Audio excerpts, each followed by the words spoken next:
Já, komið sæl. Þá er það sagnir sem taka ing-endinguna. Þetta er ensk málfræði með ödda.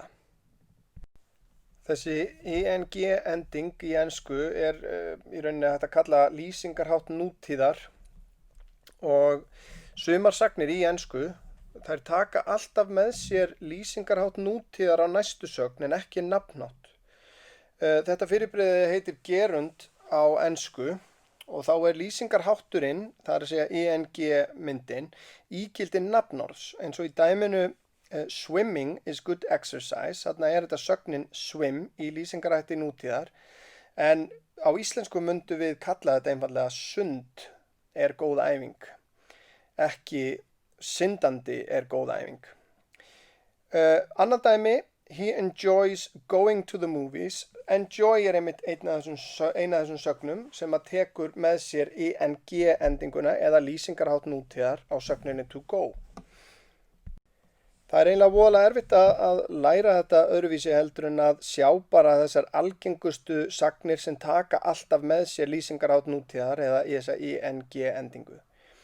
Fyrsta sem við nefnum er enjoy, I enjoy fishing. Þá kemur fishing í lýsingarhætti nútíðar. Mind, I don't mind going for a walk. Stop, I really should stop eating. Avoid, I try to avoid doing mistakes. Og svo framvegis. Þarna eru síðan fleiri dæmi, þið getið einfallega ítt á pásu og skoða þau betur, ég nenni ekki að lesa þau öll. Consider, appreciate, finish, deny, admit, risk og dislike. Allar þessar taka með sér lýsingarhátt nútíðar eða ing-endinguna. Sumar aðrar sagnir, þær geta tekið bæði með sér lýsingarhátt nútíðar, það er að segja ing-endinguna eða nafnháttinn. Þessar sagnir eru start, begin, continue, like, neglect, hate, cease, love, prefer og intend.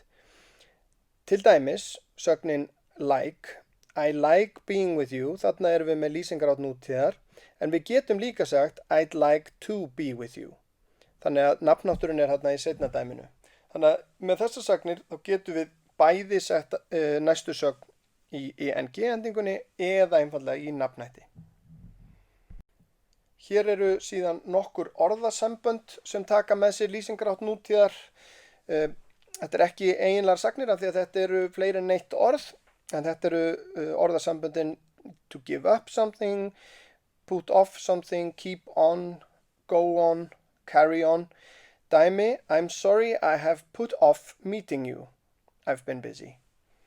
Fyrirgeðu að ég hafi frestað því að hitta þig.